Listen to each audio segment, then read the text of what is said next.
Mas eu estava dizendo, a gente, como parte aqui do curso da disciplina de seminários de pós-graduação, a gente organizou ano passado, e o sucesso foi tão grande que a gente resolveu repetir a dose esse ano, organizando esse seminário explorando os microdados das pesquisas domiciliares, desculpa mostrar isso, do IBGE,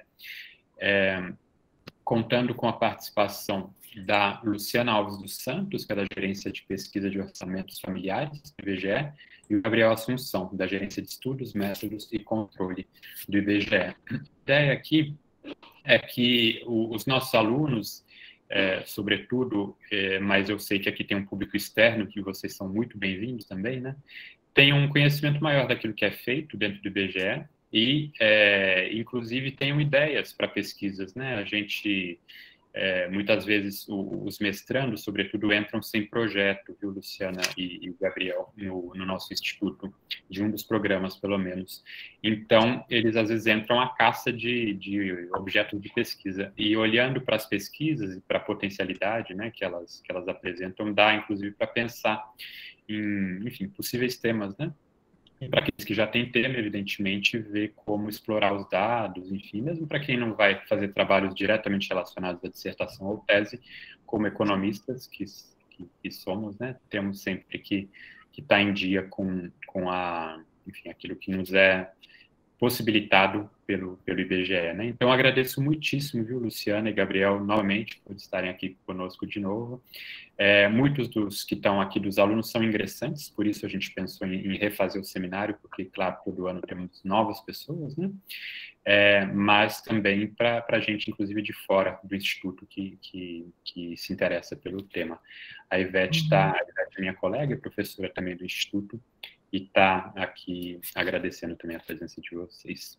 Então, sem mais demora, eu vou passar a palavra para a Luciana, que vai fazer uma primeira fala, depois a gente passa para o Gabriel, e ao final a gente abre para perguntas, para discussão, tá bom? Luciana, fique à vontade, você já é da casa, segunda vez. Obrigada, boa tarde.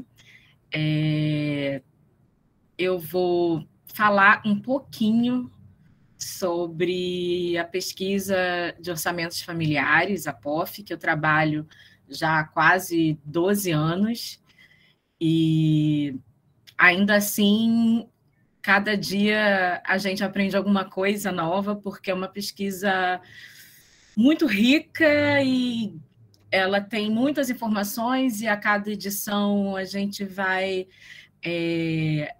colocando umas coisas, ou atualizando, revisando conceitos de acordo com as mudanças do mundo, as instituições internacionais. Então, é uma pesquisa que, como outras, né, como a maioria, a gente está sempre em aprendizado.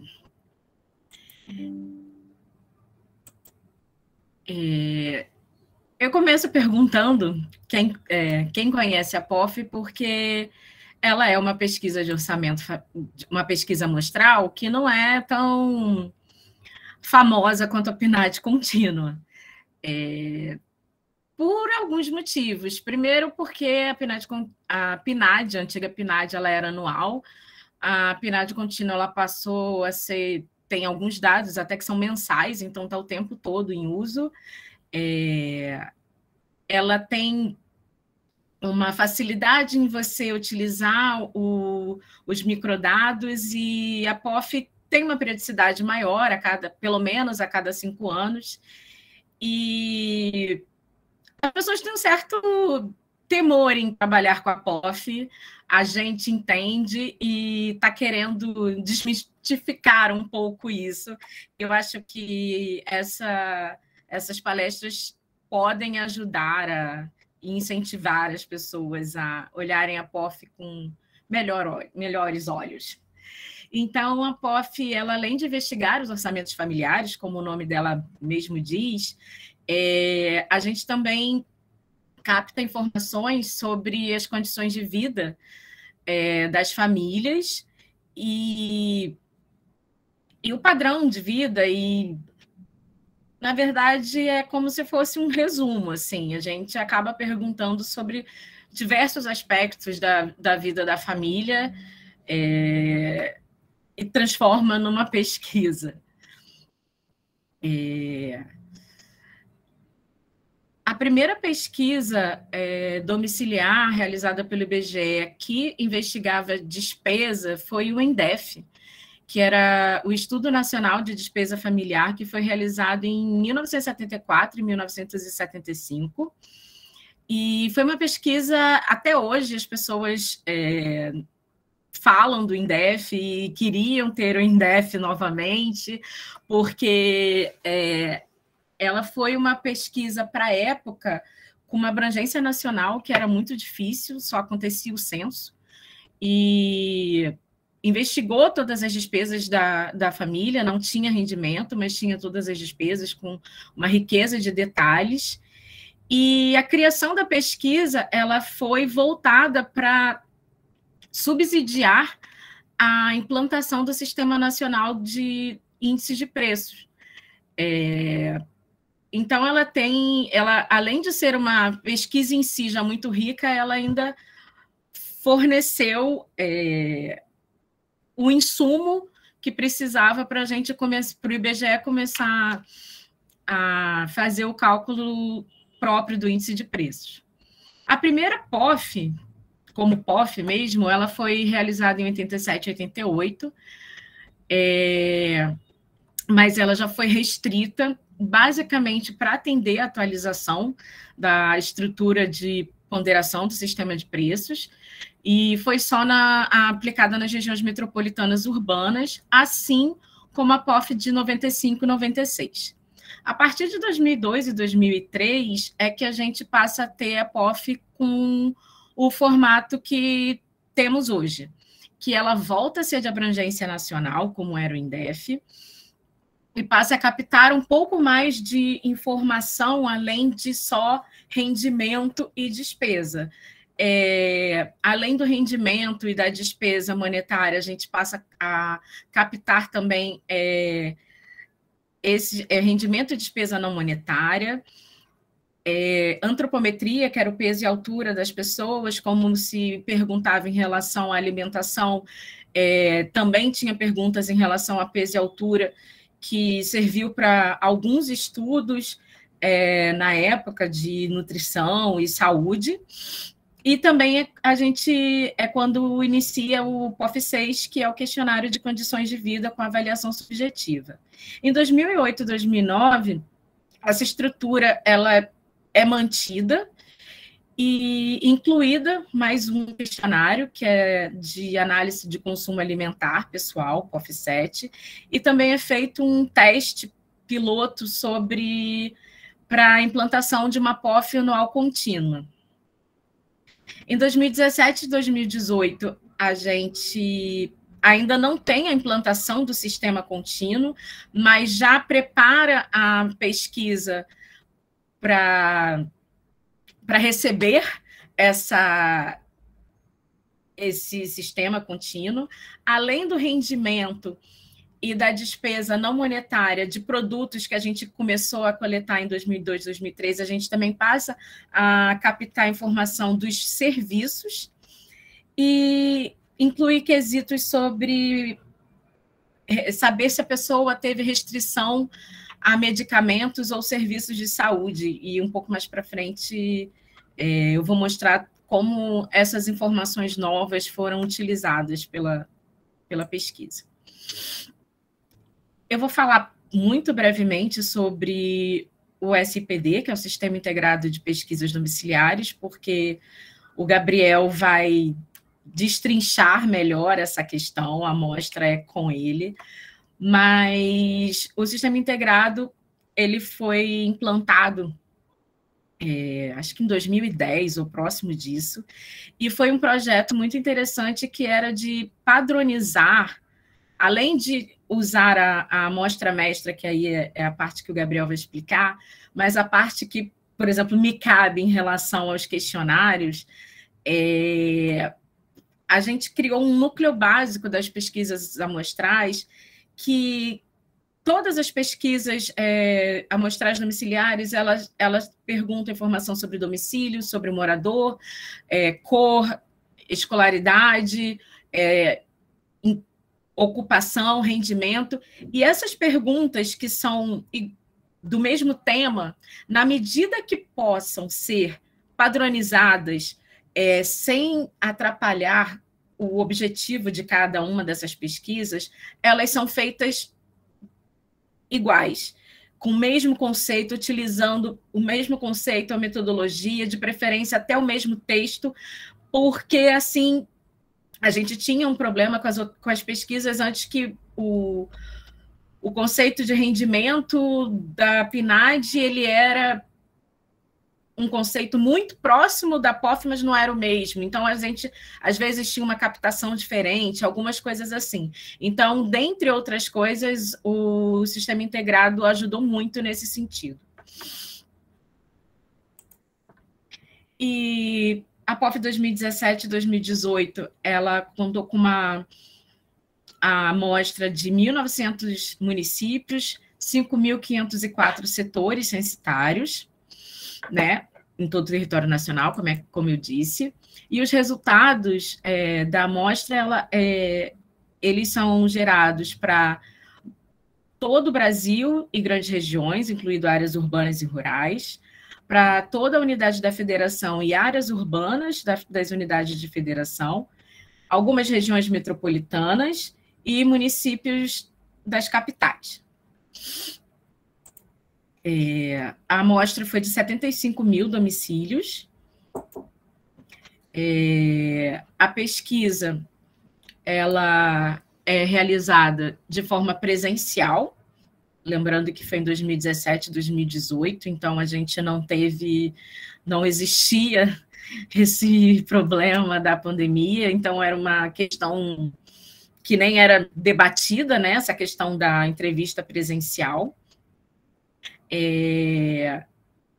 Destaco que a pesquisa foi realizada através de tablet, porque geralmente as pesquisas domiciliares do IBGE, elas usam um aparelhinho aqui que parece um smartphone, que é o DMC, o dispositivo móvel de coleta, só que pela característica da POF, pelo tamanho e os detalhes que a gente pergunta, não teria condições de utilizar esse dispositivo, e isso pode parecer besteira para vocês que estão olhando de fora, mas operacionalmente para a gente aqui dentro conseguir fazer com que a diretoria de informática programe numa linguagem diferente e orçamento para um tipo de material diferente, tudo isso é muito complexo. E então, assim, a gente destaca porque foi realmente um ganho para a pesquisa e para os entrevistadores, que antes eles usavam notebook e com tablet ficou bem mais leve, né, de carregar para cima e para baixo. Então, agora eu vou falar brevemente sobre os questionários da pesquisa. São 7 questionários. Como eu falei, a pesquisa é bem grande e são questionários bem detalhados, que meio que vasculham a sua vida, mas que tem uma razão para isso, e embora seja uma pesquisa longa e cansativa, a gente tem uma taxa de resposta bem interessante, assim. O primeiro questionário, o POF1, ele capta informações de domicílio e moradores. São esse tipo de quesitos que eu falei que o SPD ele harmonizou. Então, de domicílio e morador, principalmente, assim, é quase igual. Em algumas pesquisas, você pode ter mais informações do que, né, na PNAD contínua. A gente, na POF, tem algumas perguntas adicionais, mas no que trata dessa questão de característica do domicílio e do morador, elas são as mesmas perguntas. O POF2 e o POF4, eu não pulei o 3, eu vou depois explicar por quê. Eles são 2 questionários que captam as despesas da família, só que o POF2, ele é despesa de aquisição coletiva, então são despesas de uso da família toda, como aluguel, conta de água, aquisição de eletrodoméstico, como geladeira, fogão, televisão, que mais de uma pessoa vai usar, e essa compra, essa despesa, esse valor que a pessoa vai informar, ele reflete a família inteira. Já o POF4, ele é aquisição individual. São despesas que não faz muito sentido eu perguntar para uma pessoa sobre a outra. Então, quanto outra pessoa gasta com transporte semanalmente? É muito difícil de outra pessoa saber as suas despesas com alimentação fora de casa, com medicamento. Então, os questionários, eles são separados de acordo com os temas, então, despesa, domicílio, morador, com tema, com período de referência e de forma também que ajude ao informante lembrar desses tipos de despesa, porque algumas despesas elas têm um período de referência de 7 dias, como o transporte coletivo e alimentação fora de casa, mas tem outras que são de 12 meses, como a aquisição de veículos, que você mal compra um veículo no ano, quanto mais de um, em menos de 12 meses. Então, tudo isso é avaliado e organizado nesses questionários para facilitar a resposta do informante. A despesa não monetária, ela é uma despesa que você não utiliza efetivamente o dinheiro para fazer. Por exemplo, vocês fazem faculdade em Campinas e muitos de vocês não são de Campinas e vocês foram morar aí. Digamos que para você morar aí, alguém paga o seu aluguel. Então, essa despesa não é efetivamente feita por você que está sendo entrevistado, é feito por algum familiar que te ajuda com o aluguel. Para você, essa vai ser uma despesa não monetária, que a gente pode classificar como doação. Mas, se eu entrevistasse o seu familiar, seria uma despesa monetária para um morador fora do domicílio. Outro exemplo, se você mora no alojamento da universidade e não tem custos por isso, você também tem uma despesa não monetária de aluguel, porque você não paga, mas é perguntado a você, caso você pagasse, quanto seria esse valor? E as pessoas estimam um valor para o aluguel, para a conta de luz, para a escola, inclusive escola pública. Não é uma pergunta fácil, não é uma questão fácil, mas nas avaliações que a gente faz a cada rodada de pesquisa, os valores eles são compatíveis. Então, a gente cada vez mais tem usado essas informações não monetárias, e elas compõem o que é despesa é renda, né? Porque é como se você tivesse aquele dinheiro para gastar. E depois mais à frente eu vou mostrar alguns trabalhos, eles para algumas famílias essa renda não monetária ela tem um impacto grande no orçamento familiar.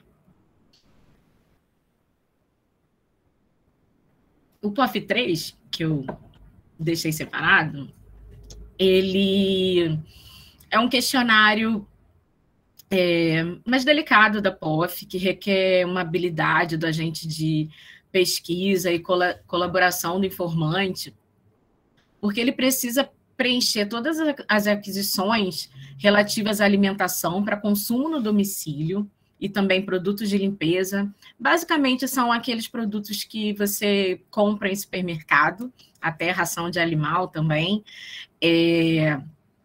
realizados no período de 7 dias. Só que esse questionário, ao contrário de todos os outros da POF, ele não é referente a 7 dias para trás. Ele é para o futuro. A partir de hoje, eu começo uma entrevista na sua casa, aplico o POF 1, explico sobre a POF e te dou a caderneta coletiva. E a partir de amanhã, você vai começar a preencher todas as despesas que você realiza com esses tipos de produto que vão estar lá selecionados nos próximos 7 dias. Por que a gente pergunta para frente? Porque é o tipo de despesa que é muito frequente, é muito difícil de você lembrar o que você comprou 7 dias atrás no supermercado. Você também não costuma guardar notinha de supermercado. E a notinha de supermercado é uma das coisas que mais ajudam a gente a preencher a caderneta.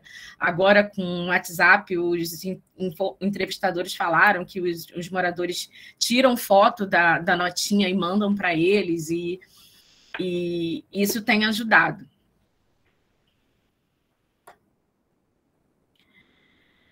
O POF 5, ele é o questionário que capta trabalho, tipo de ocupação e todos os rendimentos recebidos por cada morador nos últimos 12 meses.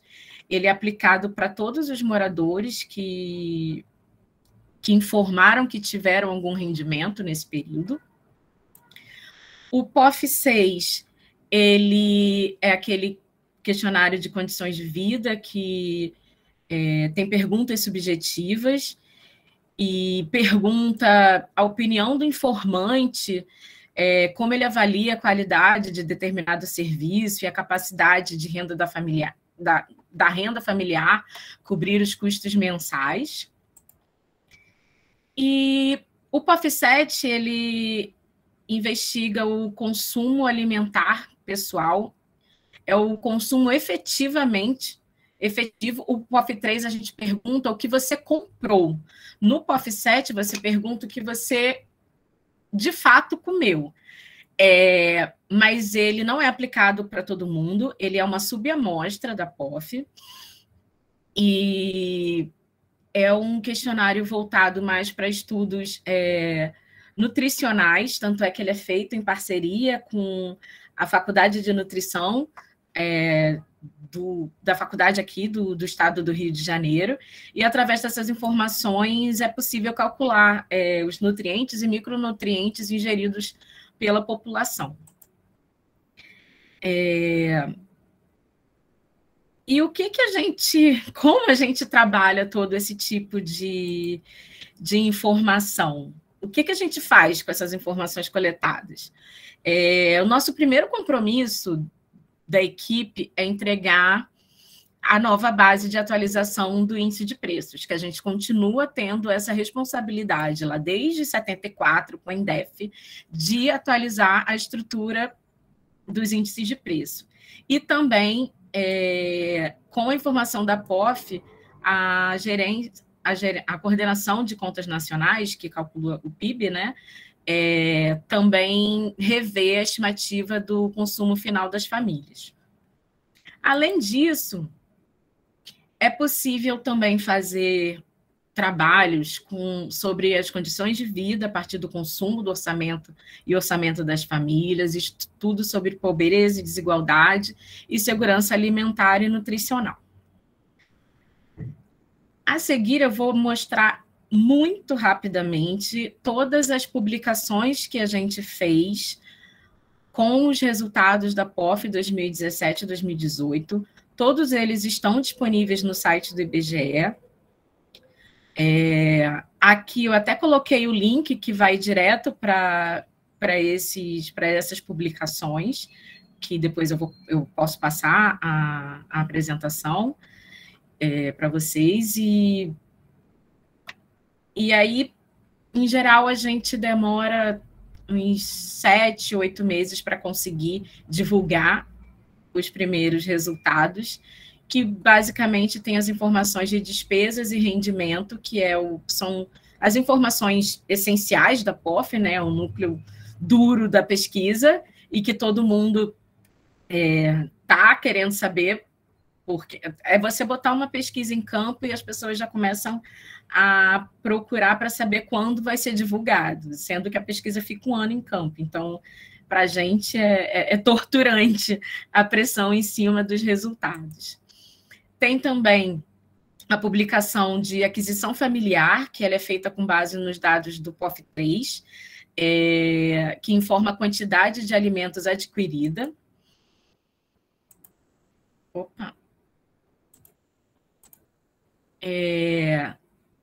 Tem a publicação do consumo alimentar pessoal, que utiliza o POF7, aquele que eu falei que é a subamostra, e referem-se aos alimentos ingeridos. Deixa eu clicar aqui para não... Essa publicação de segurança alimentar, ela foi a primeira vez que a POF divulgou, porque o IBGE já captava informações de insegurança alimentar, mas era através de um suplemento da PNAD, e na edição da POF 17 e 18 foi deslocada para a POF, porque achou que ficaria mais adequado, já que a POF é uma pesquisa que tem uma vasta investigação sobre alimentação, e então captar sobre insegurança alimentar das pessoas faria mais sentido, e de fato fez. Então, a gente tem essa publicação da POF como primeira publicação da POF, mas até dentro da publicação a gente tem informações comparativas com o resultado da pesquisa dentro da PNAD em 2013 e talvez 2009, eu não lembro o primeiro ano, não. 2008, não, de cabeça agora eu não lembro. E tem a publicação de perfil das despesas de indicadores selecionados. Ela é uma publicação que todas as outras, além as outras 3 primeiras, elas são publicações padrões da POF, que foram realizadas em 2002, 2008 e mantivemos em 2017 e 2018. Aí teve a IBIA, que foi uma novidade, né, porque passou a ser trabalhada na POF, e a gente também resolveu fazer uma nova rodada de publicações para trabalhar com o aspecto multidimensional da POF, porque já que ela investiga tantos temas, a equipe pensou em trabalhar conjuntamente esses temas. E com isso, agora eu vou mostrar um pouquinho mais por conta dessa novidade da publicação. Nós selecionamos 9 temas, 9 dimensões, que têm relação direta com o padrão de vida das famílias. A gente deixou muitas outras informações, mas a gente tinha que estabelecer um limite para nós mesmos. E selecionamos 9 dimensões: renda, moradia, acesso a serviços públicos, saúde, educação, acesso a serviço financeiro e padrão de vida, alimentação, transporte, lazer e viagem. E são dimensões que, além de elas têm conexão com o bem-estar das famílias. Aqui tem um quadro que eu não vou entrar em detalhe, mas tem a descrição do que contém em cada uma dessas dimensões. E essas 9 dimensões, elas foram trabalhadas até em 2 publicações, porque ficou muito grande, e a gente vai fazendo cruzamentos de informação dessas dimensões e mostrando como se comporta cada um desses temas dentro da POF. E como a gente depois que a gente mostra como se comportam todas essas dimensões, como a gente poderia juntar, né, essas informações. Então, no final do ano passado, a gente fez mais uma divulgação, que também foi a primeira vez que a gente divulgou esse estudo, que é um indicador multidimensional, não monetário. Então, todas as informações que tem nesse indicador, elas não têm relação com renda, não tem despesa efetiva. E também a gente exclui, das 9 dimensões, a gente exclui a renda. Ficam as outras 8 dimensões. Eu vou explicar brevemente, muito brevemente mesmo, porque a metodologia desse índice de perda de qualidade de vida, o IPQV, como a gente chama, ela precisaria de muito mais tempo, ou de uma apresentação sozinha, e aí não vai dar para detalhar muito.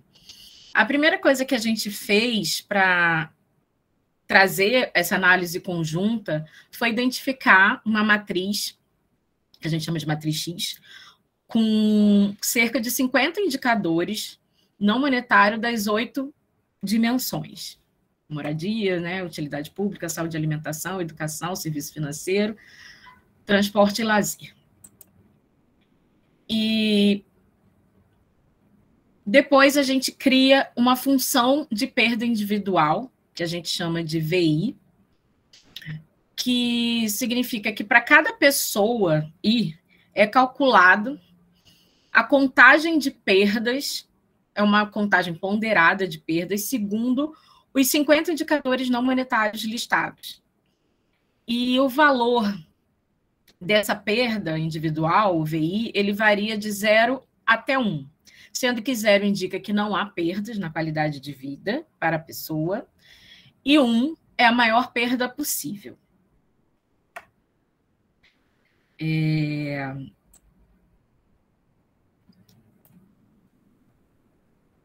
O terceiro passo é definir o IPQV, o Índice de Perda de Qualidade de Vida, pela média dessas perdas individuais, que a gente chama de L. E o L é dado pela média, pelo VI, né, que é a perda individual.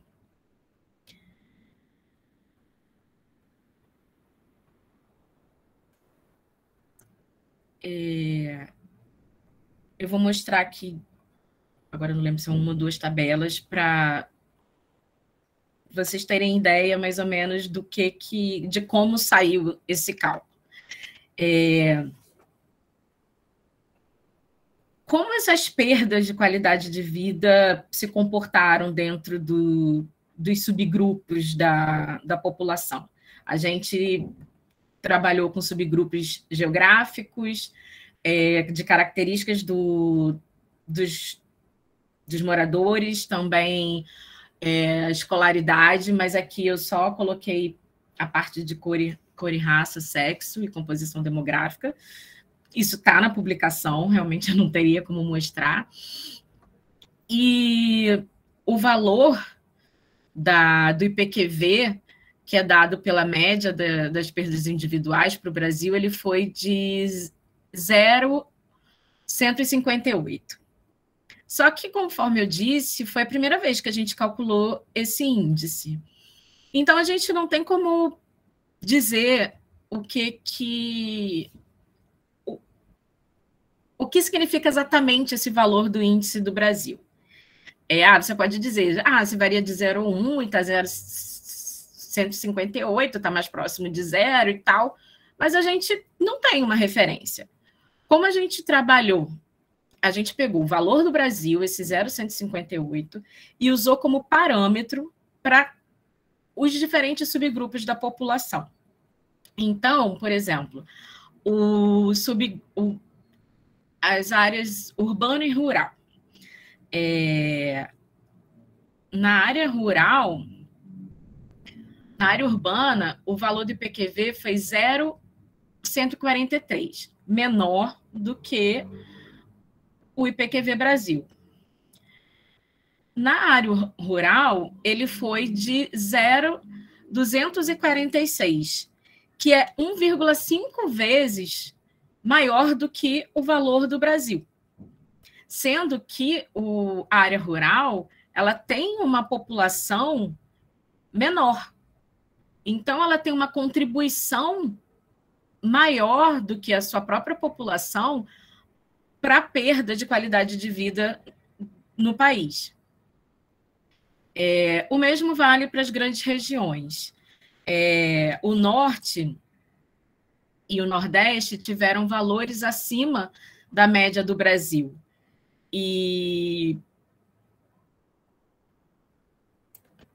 o Nordeste foi em torno de 36% acima. O Nordeste foi em torno de 36%. E mesmo tendo uma população... Desculpa, me perdi aqui. Uma população próxima do que o Sudeste, ela tem uma diferença muito grande no índice em relação ao Sudeste. Então, tem a proporção da população, ela tem uma influência, sim, porque você está considerando, só que a gente tem como separar do que o tanto que é em virtude da população e o quanto é pela perda da qualidade de vida.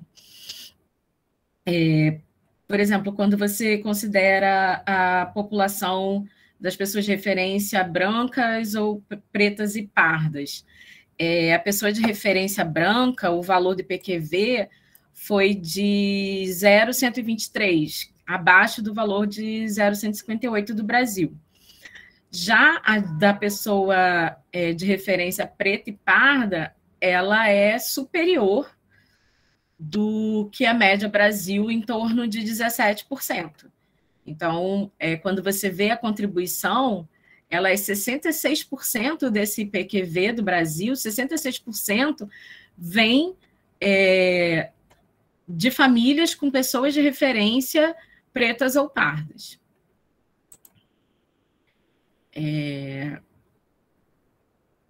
E também a gente faz um estudo para identificar. A gente está trabalhando com 8 dimensões. Dessas dimensões, quanto cada dimensão impacta no resultado total do Brasil? E a gente até se surpreendeu com o resultado. E como é que a gente faz? Para você avaliar o impacto de moradia, você exclui a dimensão moradia e refaz o cálculo para saber o valor do IPQV. E a gente achou valores bem próximos, sendo que educação e acesso a serviços financeiros, eles são valores mais próximos à contribuição, assim como serviço de utilidade pública e de saúde e alimentação. Então, se cada dimensão tivesse o mesmo peso, elas seriam 16,7%. E essa contribuição ela está variando de 14% a 17,2%.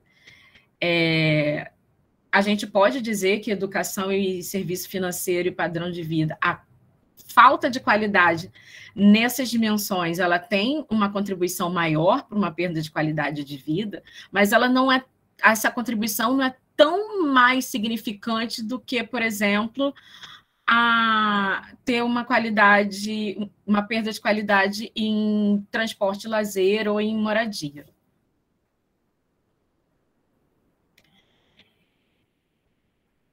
O outro índice que a gente calculou a partir daqueles 50 indicadores foi o Índice de Desenvolvimento Social, que é um indicador de desempenho econômico como é que a gente faz? A gente pega o indicador de desempenho econômico, no caso, a gente pegou o logaritmo da renda per capita de cada UF, que é representado pelo A, e multiplicou pelo 1 menos o IPQV de cada estado. E com isso a gente mostra a disponibilidade de recursos e a importância de ganhos de produtividade para o desenvolvimento. E o 1 menos PQV, ele indica a capacidade de converter esses recursos em qualidade de vida. Então, quanto maior o valor do IPQV, menor será o valor do IDS. Lembrando que o cálculo, a gente na publicação, a gente tem um cálculo fazendo com reais, sem ser o log do rendimento, e tem o com log do rendimento. Esse gráfico ele é com o log do rendimento, e o valor do IDS do Brasil, ele foi de 6,2. E a gente usou a mesma estratégia, pegou o valor do Brasil e usou como referência para comparar os estados. E só 9 estados do Brasil tiveram um IDS acima do que a média nacional. E aí também não é surpresa nenhuma. São os estados do Sul e do Sudeste e o Mato Grosso do Sul. É o único que está ali fora do Sul e Sudeste. Ah, e o Distrito Federal, claro, que é sempre a maior renda do país. Então, todos os estados do Nordeste e Norte, eles se encontram abaixo da média nacional. Então, eles têm uma perda de qualidade de vida tão grande que eles conseguem produzir uma renda per capita maior, mas que por conta dessas perdas dentro daquelas dimensões, ele tem um desenvolvimento socioeconômico inferior do que eles conseguem produzir. E dentre os que têm um IDS menor, tem o Maranhão e o Pará. Eu não sei como é que eu estou de tempo, mas eu já estou acabando. Eu vou passar bem rapidamente, porque aqui é mais para consulta mesmo, como você pode encontrar os microdados da POF no site do IBGE. E tá aqui, com setinhas. Aqui tem os anos da POF, e quando você clica na setinha em cada ano, você tem as publicações disponibilizadas desses anos, os microdados de cada ano também. E repara que, por exemplo, de 2008 e 2009, ele foi atualizado em 2020, porque a gente está com um trabalho interno na gerência de padronizar a documentação da pesquisa, e a gente ainda não conseguiu terminar e nem fazer para 2002, 2003, mas já está bem mais fácil de utilizar. Aqui tem as informações disponíveis, que são a leitura dos microdados em SAIS e em R, a documentação que é necessária para você entender aquelas informações, né, os produtos, o código relacionado a cada produto, o dicionário das variáveis, tem todos os questionários, os tradutores das tabelas com os códigos que você consegue compor a despesa total, a despesa de consumo, a despesa por alimentação, por exemplo, de cada grupo. E o Memória de Cálculo foi o grande presente da POF 2017-2018 para os usuários, porque é um programa que está em SAIS e em R, que ele te auxilia. Na verdade, é um programa pronto, você só tem que mudar mesmo o caminho do computador, que você consegue calcular alguns totais das tabelas de despesas e rendimentos. Então, como são vários subgrupos, as pessoas têm dificuldade de fazer esses cálculos, porque você consegue calcular até a despesa total, mas aí tem a despesa corrente, tem a despesa de consumo, tem a despesa só de saúde. Então, essa memória de cálculo, ela auxiliou muito aos usuários com esse programa já trabalhado. Em 2008 e 2009, a gente também tem essas informações, só que ainda não está tão detalhada e padronizada como está de 2017 e 2018. Aqui tem cada etapa de como trabalhar os dados para você conseguir montar o seu banco, para aí você decidir qual o estudo que você quer fazer. E aqui também é para consulta algumas reportagens que saíram sobre as publicações da POF. Eu acho que é bacana, tem alguns até em vídeo, mas ver como jornalista tem, né, para isso que eles estudam, tem o dom de transformar aquelas informações numa forma lúdica e numa historinha. Então, algumas matérias ficaram bem interessantes de como eles pegam aquele texto e aquelas tabelas que a gente divulga e transformam numa matéria. Também tem alguns estudos acadêmicos utilizando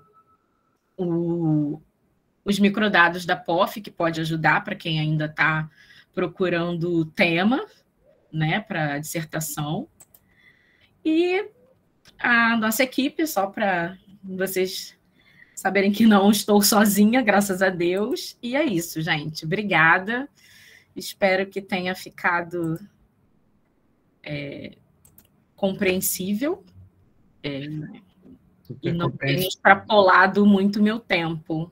De forma alguma, só posso te agradecer, Luciana, pela apresentação. Eu fico imaginando a angústia que vocês sentem lá no IBGE, tendo tanto dado a ser explorado, né? E que acaba, inevitavelmente, sendo subutilizado, né? Então, exatamente. A gente realmente conseguiu trabalhar um pouco mais com essas últimas publicações das dimensões e tal, mas ainda tem uma quantidade de informações que nem a gente consegue destrinchar. E a gente quer que os usuários façam, entendeu? Porque a gente tem aquelas informações, a gente não dá conta. Porque agora a gente já está trabalhando na próxima POF, né? A gente já está trabalhando com planejamento e tudo. E aí a gente sabe que ainda tem dado guardado lá que ninguém mexeu. Então, espero que alguém se anime. Por isso que esse diálogo com a academia é tão importante, né? Sim. Os nossos alunos se motivem, alunos e alunas se motivem a explorar mais essas bases. Obrigadão. Já tem pergunta no chat, mas eu vou deixar para o final, para a gente ter um conjunto de parabéns, felicitações, gente pedindo o PowerPoint, você falou que poderia depois disponibilizar, né? Mas a pergunta eu vou deixar para o final, para a gente passar diretamente para o Gabriel Assunção, que é da Gerência de Estudos, Métodos e Controle do IBGE, fazer também a exposição dele. Gabriel, muito obrigado mais uma vez por estar aqui com a gente. Boa tarde.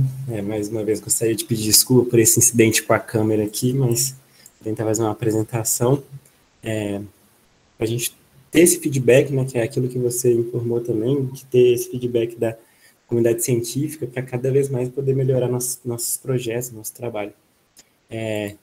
Também vou tentar manter o nível da apresentação depois dessa belíssima aula de POF que a Luciana acabou fornecendo. E meu objetivo aqui é apresentar sobre o Sistema Integrado de Pesquisas Domiciliares. Vocês já estão vendo minha tela? Já. Vou colocar aqui em tela cheia. Perfeito. Então, só me apresentando novamente, né? Eu sou Gabriel Henrique Oliveira Assunção, sou servidor do IBGE, faço parte da diretoria de pesquisas.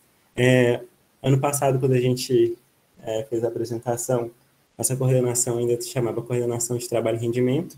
Agora nós temos um nome que eu acredito que é mais adequado para a grandeza da nossa coordenação, que é Coordenação de Pesquisas por Amostras de Domicílios. E eu estou lotado, né, na Gerência de Estudos, Métodos e Controle. Vou apresentar esse projeto, né, explorando os microdados das pesquisas domiciliares amostrais do IBGE. Então, o primeiro ponto dessa minha apresentação é citar justamente sobre o Sistema Integrado de Pesquisas Domiciliares, também chamado de SIPD, que a Luciana fez uma citação durante a apresentação dela, e agora eu vou entrar na abordagem mais metodológica desse sistema.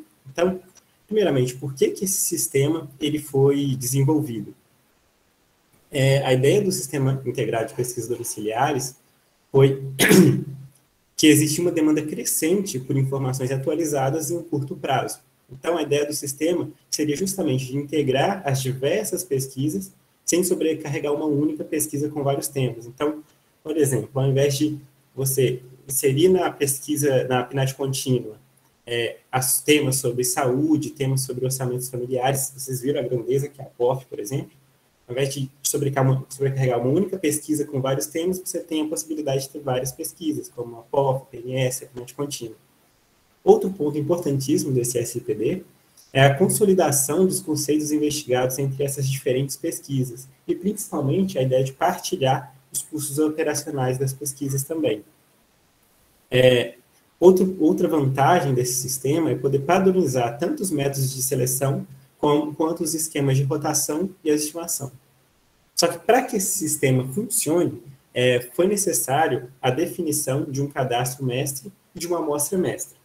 Então, para dar uma ideia do que é um cadastro mestre, ele vai ser a base com todos os setores censitários elegíveis para a composição da amostra mestra. Mas o que é um setor censitário? Esse conceito ele é oriundo do censo demográfico, né, do IBGE também, que ele é composto por uma unidade territorial, que ela é estabelecida para fins de controle cadastral. Ela vai ser sempre em termos espaciais, formada por uma área contínua e tem que estar situada em um único quadro, ou aquele setor censitário urbano, ou aquele setor censitário rural, que permite justamente também as divulgações nesse nível desse domínio de divulgação urbana e rural. E aí, a ideia básica de criação dessa área, né, desse setor censitário, é que ele tivesse uma dimensão e um número de domicílios adequado para que o levantamento fosse feito por um único recenseador durante o período do censo demográfico. Então, o cadastro mestre do SIPD, ele vai abranger todos os setores censitários, porém, ele exclui alguns setores censitários, algumas áreas, que não fazem parte do público-alvo, do escopo das pesquisas domiciliares amostrais do IBGE. E aí, nessas áreas, nós temos as terras indígenas, agrupamentos quilombolas, nós temos áreas militares, presídios, instituições de longa permanência de idosos, instituições de acolhimento de crianças e adolescentes. Todas essas áreas não fazem parte do escopo, então esses setores censitários, eles são excluídos do cadastro mestre. Agora que eu dei uma ideia geral do que é o cadastro mestre, eu vou falar da amostra mestre em si. Então, a amostra mestra vai ser um conjunto de unidades de área que vai ser selecionadas de um cadastro. No nosso caso, é justamente um cadastro mestre. E a importância dessa amostra mestra é que ela segue um método probabilístico de seleção. E com isso, nós conseguimos recompor essa amostra, depois que nós temos a nossa base de coleta, para que as estimativas sejam em nível populacional. Além disso, a amostra mestra ela permite seleções de subamostras para as diversas pesquisas que compõem o SIPD. E essas subamostras elas podem ocorrer de duas formas. Ou uma subamostra das unidades de área dessa amostra mestra, ou uma subamostra de domicílios dentro de todas as unidades dentro da amostra mestra. Além disso, essa subamostra ela pode ser selecionada ou de forma independente ou com certo controle para obtenção ou não de sobreposição das amostras. E mais à frente vou citar por que é importante essa sobreposição das amostras, principalmente numa pesquisa contínua, como a PNAD contínua.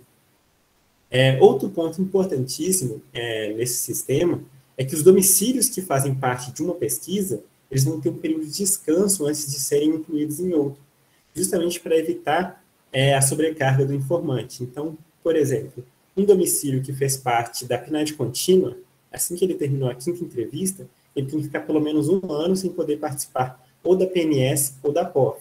E dentro da própria PNAD contínua, o período de descanso é ainda maior, de 10 anos. Então, o domicílio que terminou o ciclo de 5 entrevistas, ele só pode voltar a fazer parte da PNAD contínua depois de um período de 10 anos.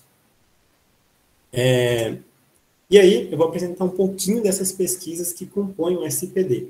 Hoje nós temos 3 principais pesquisas que compõem de fato o SIPD, que são a PNAD contínua, a POF e a PNS. Temos uma pesquisa também que ocorreu de forma eventual em 2020, que foi a PNAD Covid-19. Então, a PNAD contínua, ou Pesquisa Nacional por Amostras de Domicílios Contínua, ela investiga as características econômicas e sociais da população, principalmente aquelas relacionadas ao mercado de trabalho.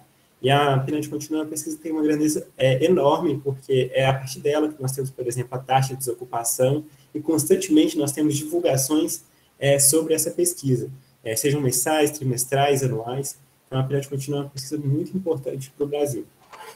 Nós temos também, com a mesma importância, a pesquisa de orçamentos familiares, que aqui é só uma ideia geral, porque a Luciana já apresentou super bem sobre essa pesquisa, mas a ideia dela é obter justamente informações sobre os padrões de consumo e gasto das famílias e serve de base para, por exemplo, avaliação de segurança alimentar, qualidade de vida e outros aspectos.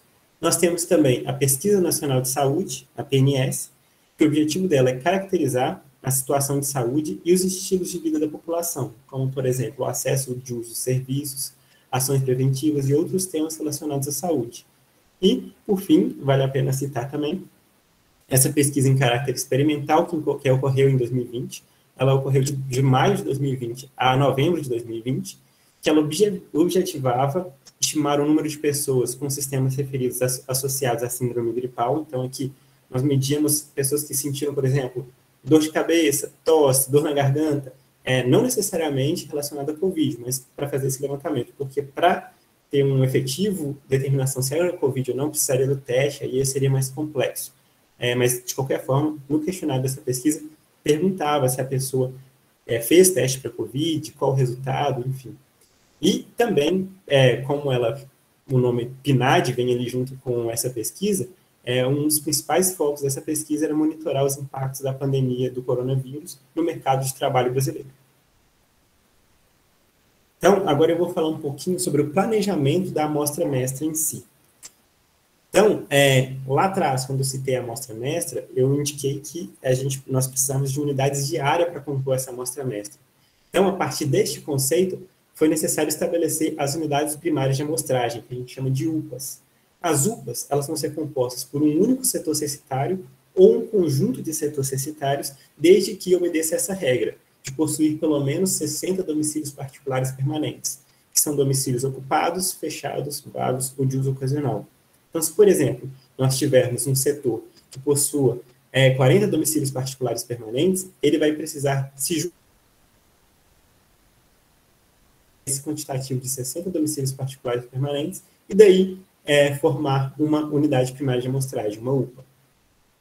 Além disso, para cada uma dessas UPAs, vão ser associadas informações sobre divisões administrativas, contagens populacionais e outras características sociodemográficas que são essenciais para a etapa de estratificação das UPAs, que eu vou falar mais à frente.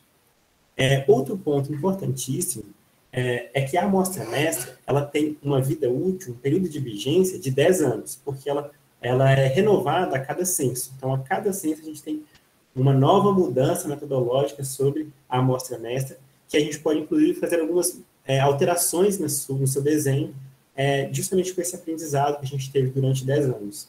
Então, a amostra-mestra começou lá em 2010, com o censo 2010, e agora, com o censo 2022, nós vamos experimentar essa experiência de ter a primeira renovação da amostra-mestra. Então, a cada 10 anos, a gente tem a renovação da amostra-mestra. Porém, a cada ano, nós temos um acesso à base operacional geográfica, que faz parte da Diretoria de Geociências do IBGE, que ela é versionada por ano. Então, nós utilizamos esse versionamento para atualizar nosso cadastro mestre. Então, a gente não tem uma defasagem em termos de setores censitários. Então, por exemplo, se o setor censitário mudou de município por conta de limites municipais, leis de limites municipais, isso é incorporado no nosso cadastro mestre anualmente. Então, é mais uma informação importante. E, citando sobre o processo de estratificação das UPAs, para a construção da amostra-mestra, as UPAs foram estratificadas segundo algumas características. Então, aqui eu estou apresentando 4 níveis de estratificação, mas, no fundo, são 5 níveis, porque a gente tem o primeiro nível, que é natural, que cada UPA tem que necessariamente estar dentro de uma UF, de uma unidade da federação, ou seja, uma UPA não pode estar em mais de uma UF. Depois dessa estratificação natural, nós passamos para o primeiro nível de fato de estratificação, que é o que a gente chama de estratificação administrativa. Nessa estratificação administrativa, nós olhamos para os municípios relacionados a cada UPA. Então, nós dividimos essas UPAs, de acordo com seus municípios, em 5 grupos. O primeiro grupo são as UPAs de municípios da capital, O segundo grupo são as UPAs de municípios da região metropolitana, que inclui a capital, mas lembrando que as UPAs do município da capital estão lá no primeiro grupo. E aqui também existem as UPAs das RIDs. Quem não conhece RID, a RID é Região Integrada de Desenvolvimento Econômico, que a ideia dela é bem parecida com a de região metropolitana. Só que a região metropolitana tem um caráter de mobilidade, então a região metropolitana necessariamente fica dentro da mesma UF, e a RID tem um caráter econômico. Então, a RID extrapola os limites de UF. Então, uma RID, geralmente, ela tem a participação de dois ou mais unidades da federação. Então, nesse caso, a gente tem a RID de Teresina, por exemplo, nesse segundo grupo. O terceiro grupo vão ser as UPAs dos municípios de colares de expansão metropolitana ou outras regiões metropolitanas que não sejam aquelas que tem o município da capital. Já no quarto grupo, vão entrar as UPAs dos municípios das RIDs que têm sede em outra UF. As UPAs de municípios que são de outra UF, elas vão entrar nesse quarto grupo. E, por fim, nós vamos ter as UPAs dos municípios que não entraram em nenhum dos outros 4 grupos, que é o que a gente chama de resto da UF. Então, assim, a gente tem concluída a nossa estratificação administrativa. E essas estratificações, elas são subsequentes. Então, depois que eu estratifiquei pela estratificação administrativa, eu passo para a estratificação geográfica e espacial. Que a ideia dessa estratificação geográfica e espacial, nós contamos com o apoio da Diretoria de Geociências, que foi justamente garantir o espalhamento da amostra por todo o território nacional. Então, essa divisão, que é a estratificação geográfica e espacial, ela tomou como referência as mesas e micro-regiões dentro dos estados. Depois que a gente passa por essa estratificação geográfica e espacial, nós vamos, então, para a estratificação de situação, que é basicamente pegar esses estratos geográficos e espaciais e dividir eles em urbano e rural. E, por fim, nós chegamos no último nível de estratificação, que é o que a gente chama de estratificação estatística, que, para ele, nós precisamos de uma informação que tenha sido oriunda do censo, porque nós precisamos dessa informação nos setores censitários de todo o Brasil, para aí fazer uma nova divisão dos estratos de situação em grupos. Nesse extrato estatístico, nós dividimos os estratos de situação em até 3 grupos. Tem alguns estratos, por exemplo, rurais, que não vão ser divididos em nenhum grupo, porque eles não têm capacidades para serem divididos, mas a ideia da estratificação estatística é essa. E, para a estratificação estatística da amostra mestra vigente atualmente, né, que é com base no censo de 2010, foi utilizada a variável de rendimento total domiciliar. E aí, a ideia é que cada extrato deva ter pelo menos 150 UPAs. E essa determinação está diretamente atrelada à rotação da amostra, que eu vou explicar mais à frente. Então, a estratificação das UPAs, ela vai levar em consideração os objetivos de todas as pesquisas do SIPD. E, além disso, ela permite o controle da seleção e do tamanho da amostra para possíveis domínios de divulgação. Ela também vai garantir o espalhamento da amostra por todo o território, como citei, por exemplo, no caso da estratificação geográfica espacial, e ela também vai controlar a precisão das estimativas por domínio de estimação, além de buscar facilitar as operações de controle de coleta e reduzir os custos. E diante desse desenho da amostra mestra, que nós determinamos os níveis máximos de domínio de divulgação. Então, muitas vezes as pessoas têm acesso às pesquisas domiciliares amostrais do IBGE e questionam, inclusive eu acho que teve um questionamento semelhante a esse agora no chat, sobre divulgações em níveis municipais. Pela construção do processo de estratificação, do desenho da amostra, a gente não é possível recompor essas estimativas em nível municipal. O nível máximo de divulgação é o município da capital, porque ele faz parte lá do extrato administrativo. Mas, em termos municipais, não é possível em nenhuma das pesquisas que compõem o SIPD. Então, o plano amostral da amostra mestra, ele é conglomerado em 2 estágios com a estratificação das UPAs.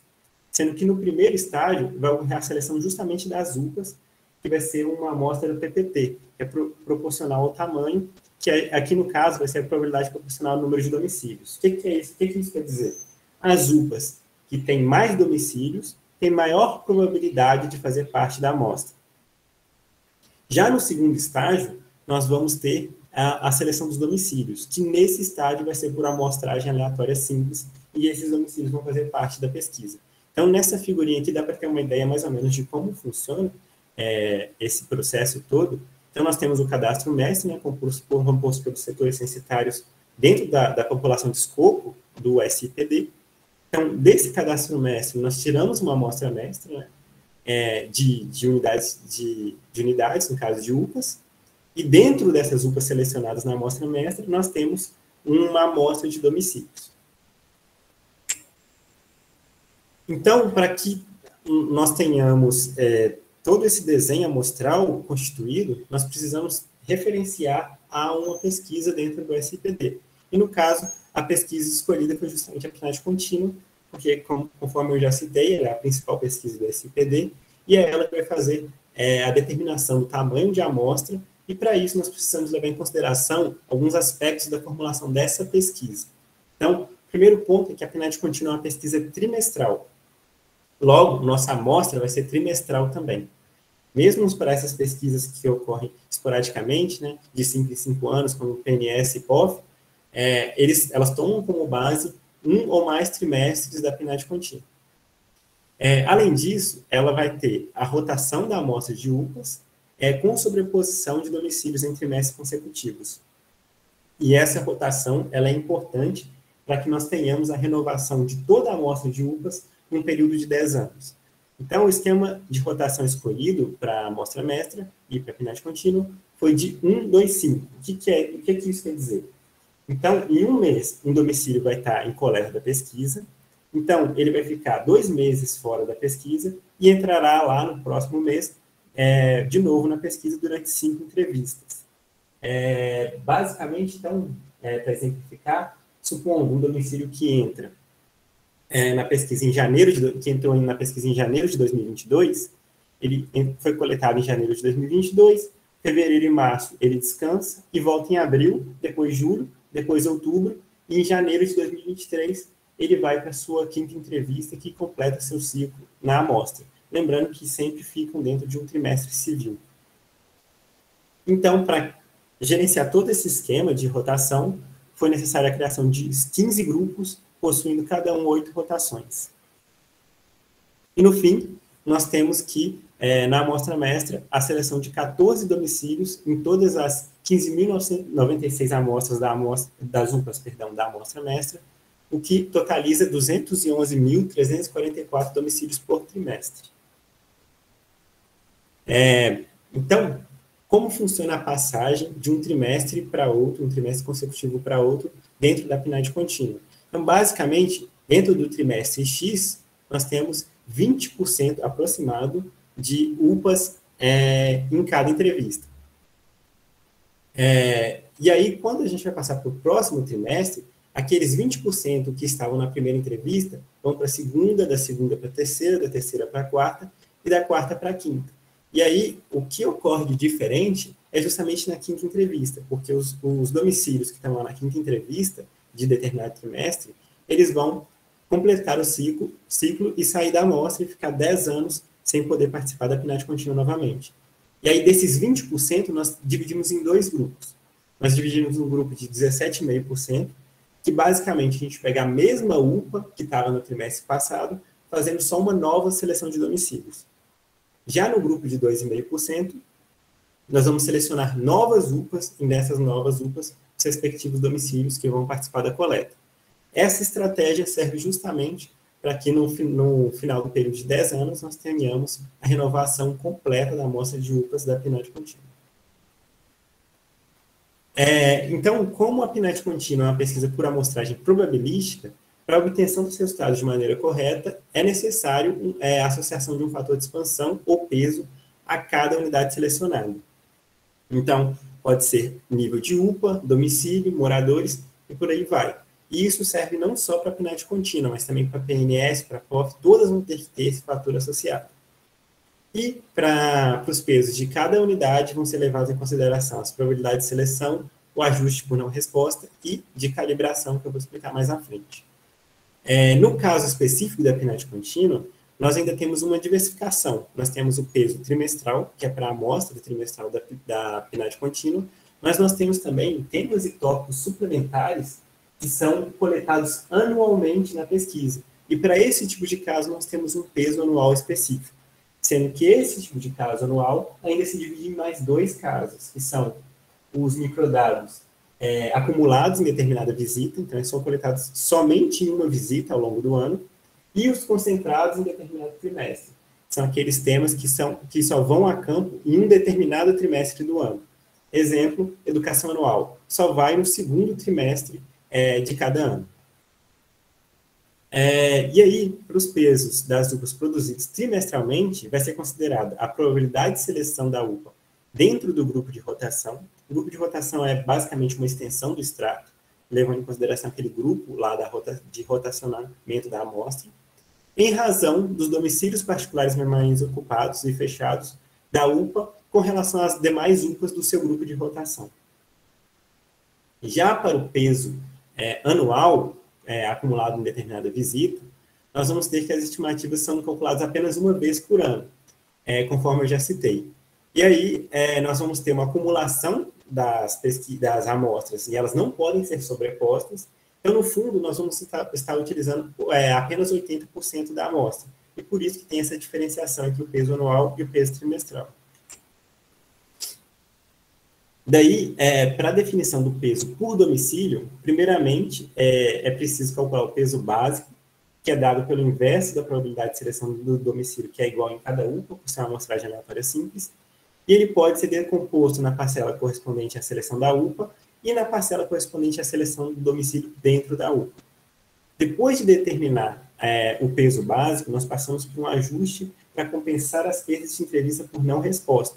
Ou seja, quando a gente não consegue realizar as entrevistas, seja por recusa do informante, por não conseguir um contato com o morador, um domicílio fechado, ou por outro motivo que configure perda em domicílios ocupados. Então, a gente faz esse ajuste de não resposta. E, por fim, nós passamos para o processo de calibração, que basicamente é fazer com que os pesos sejam ajustados para estimar o total populacional de certos níveis geográficos, para que a estimativa coincida com a estimativa populacional de determinado período. No caso dos pesos trimestrais, esse peso, essa estimativa populacional vai corresponder ao dia 15 do mês no meio. Então, por exemplo, o peso do primeiro trimestre de 2022 vai corresponder à estimativa populacional do dia 15 de fevereiro de 2022. Já para os pesos anuais, a referência da estimativa populacional vai ficar para o dia 1º de julho de determinado ano. E aqui entra uma novidade, e aí essa novidade vem em relação à apresentação do ano passado, é que, lá na época, nós existimos os pós-estratos, né, que é o que faz essa calibração, apenas em níveis geográficos. Porém, com a vinda da pandemia, a análise dos indicadores que a gente foi obtendo justamente durante a pandemia, pela coleta via telefone, percebemos a necessidade de aprimorar ainda mais esse processo de calibração da pesquisa. Então, em 30 de novembro de 2021, a PNAD contínua passou por um processo de reponderação, em que agora esse processo de calibração por pós-extrato, além de levar em conta essa questão do nível geográfico, ela também leva em conta o sexo e a faixa etária das pessoas. Então, é um nível de calibração mais apurado. Outro ponto importante é que os principais indicadores da pesquisa, elas vão ser totais de características de interesse ou razões entre duas características, que são as famosas taxas. Além disso, outros indicadores em pesquisas como a PNAD contínua, que são pesquisas que estão a campo em todo momento, elas dizem respeito à diferença dos indicadores em 2 períodos de tempo subsequentes. Para fazer as estimações da variância, nós utilizamos o método Ultimate Cluster, também conhecido como método do conglomerado primário, sendo que para estimar a variância dos estimadores de razão, é preciso fazer uma aproximação da variância através da linearização de Taylor. E aí, quando a gente tem um estimador que é uma diferença entre 2 trimestres consecutivos na PNAD contínua, nós vamos ter, além da variância de cada indicador trimestral, nós vamos ter também a covariância entre esses indicadores. E aí vem a importância daquilo que eu citei lá atrás, que é a sobreposição da amostra, porque quanto maior for a sobreposição da amostra, nesses trimestres subsequentes, maior vai ser a covariância, o que vai justamente diminuir a variância dessa estimativa de diferenças.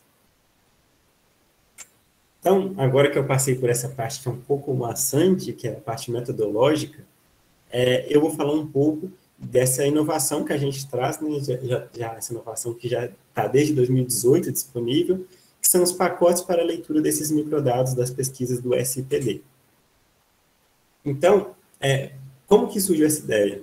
As pesquisas domiciliares amostrais do IBGE, elas envolvem metodologias de amostragem que necessitam de uma incorporação do desenho amostral para que a gente obtenha as estimativas em nível correto. Então, é importante ressaltar que essas pesquisas têm o que a gente chama de desenho amostral complexo. A gente precisa incorporar esse desenho amostral para a gente conseguir obter as estimativas em nível populacional de forma correta.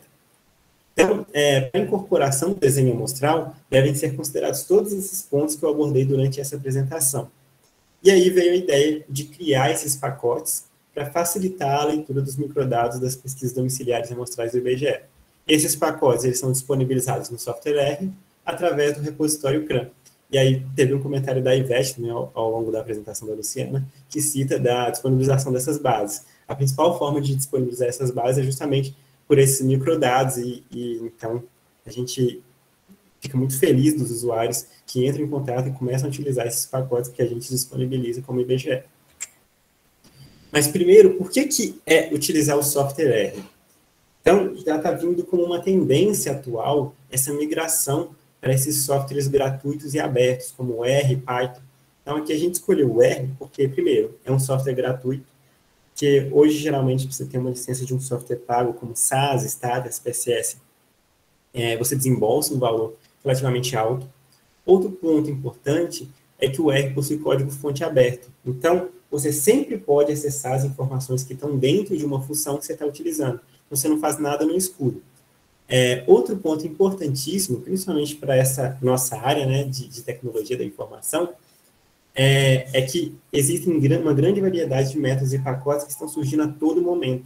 Então, muitas vezes na comunidade científica surge uma metodologia, uma modelagem nova, e às vezes até o próprio autor do pacote, o autor dessa metodologia, desenvolve um pacote no R para as pessoas já utilizarem dessa metodologia. Então, é uma outra vantagem dentro do R. Outro ponto importante é que ele tem atualizações simples e rápidas, e no nosso caso aqui, é que ele é capaz de considerar todo o plano amostral das pesquisas para realizar as análises corretamente. A gente sabe que, às vezes, o aprendizado de um software é bastante custoso, então, muitas vezes as pessoas têm uma certa rigidez para conseguir mudar de um software para outro. Então, uma outra vantagem do R também, para quem quiser, é utilizar, por exemplo, o pacote Raven e poder exportar esses microdados que você puxa direto do site do IBGE para um formato compatível com outro software, como SAS, Stata ou SPSS. E aqui cabe um parêntese. Nessa exportação, só é possível exportar os microdados brutos. Então, você vai exportar esses microdados que você puxa do IBGE, mas você vai ter que realizar o processo de incorporação do desenho amostral, que, em teoria, é a parte mais complexa, nesses softwares específicos. Mas quais são esses pacotes elaborados pelo IBGE para a leitura dos microdados das pesquisas domiciliares amostrais? O primeiro deles é o PNAD-C-IBGE, que justamente permite baixar e preparar os microdados da PNAD contínua para análise. Nós temos também o pacote COVID-IBGE, que ele vai permitir a mesma coisa, só que voltado para a PNAD COVID-19. Nós temos o pacote da PNS-IBGE, também segue a mesma ideia, só que para PNS.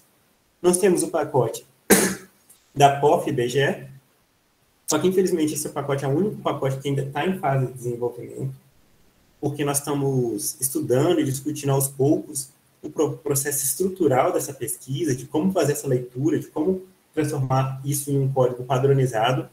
E a POF é um mundo à parte, porque ela é bastante complexa, vocês puderam ver pela apresentação da Luciana.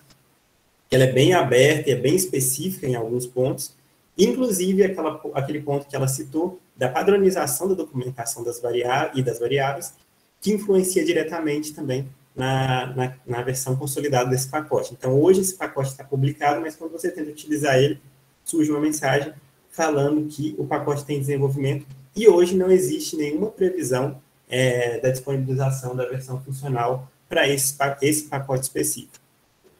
E, por fim, nós temos o pacote SIPD-IBGE. Para quem conhece o software R, já tem familiaridade, provavelmente já se deparou com o pacote Tidyverse. Então, a ideia do pacote SIPD-IBGE é a mesma ideia do Tidyverse, uma coletânea de pacotes, que, nesse caso, é uma coletânea dos pacotes das pesquisas do SIPD que o IBGE disponibiliza. A vantagem desse tipo de pacote é para você controlar a versão, das dependências dos próprios pacotes e ter acesso às informações do pacote.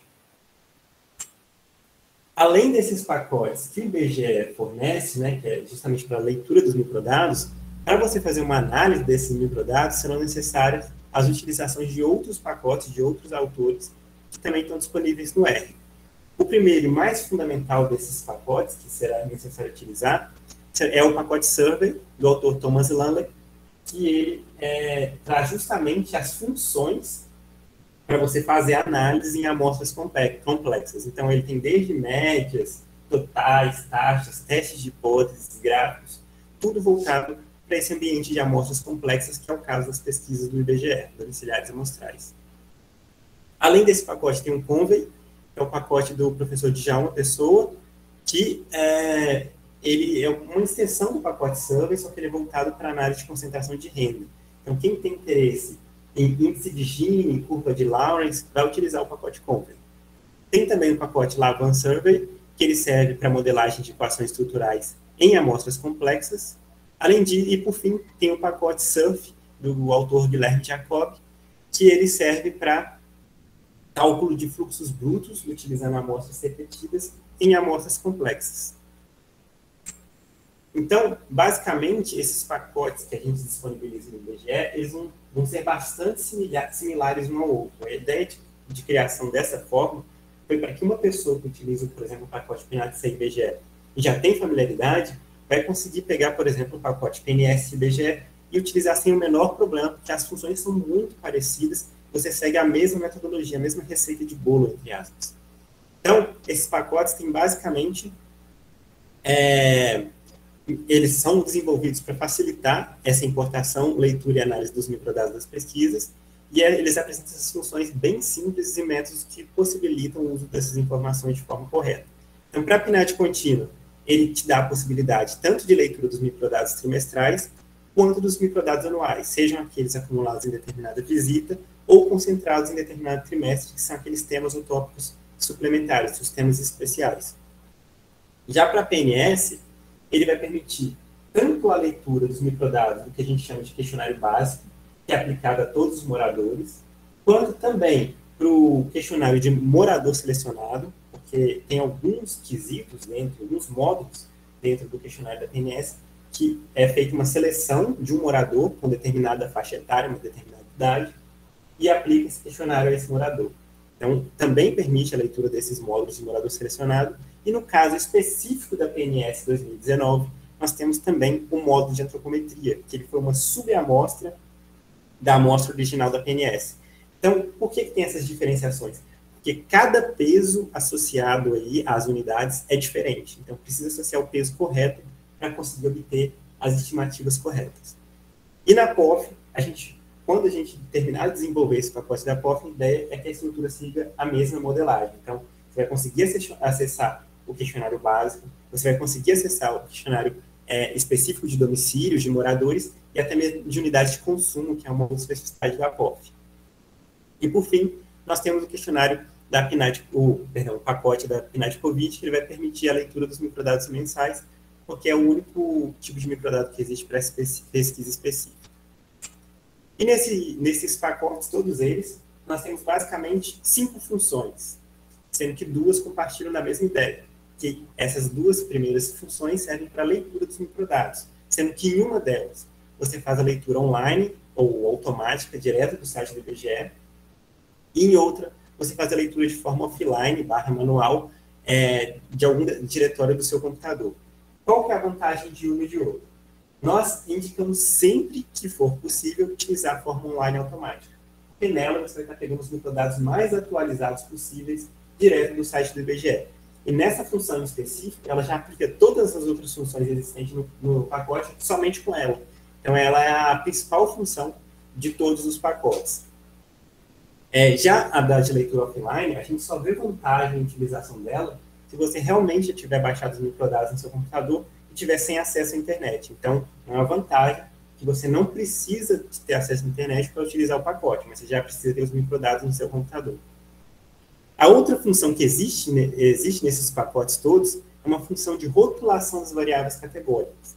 Quem já pegou os microdados do IBGE já percebeu provavelmente que os microdados ele vêm todos com números que correspondem às categorias. Então, nessa função específica, ele vai transformar esses números no nome, né, na descrição dela de fato, no label que a gente chama. Então, por exemplo, quem pega a variável da atividade contínua V2007, que é a variável de sexo, ela vem como 1, 2. Para quem não sabe o que é 1, 2, vai ficar meio confuso na hora que a estimativa for retornada dos resultados. Então, essa função vai transformar 1 em homem, 2 em mulher, facilitando a visualização dos resultados. Mas isso é opcional. Quem preferir trabalhar com os códigos numéricos é só não utilizar essa opção. Da mesma forma que mais uma função opcional é a de deflacionamento, que foi a função mais atual dos pacotes, do pacote de atividade contínua, aí nos outros já veio junto com o pacote. Porque isso a gente está vivenciando muito nesse ano, né? Está ficando mais presente na nossa vida, que é a questão da inflação.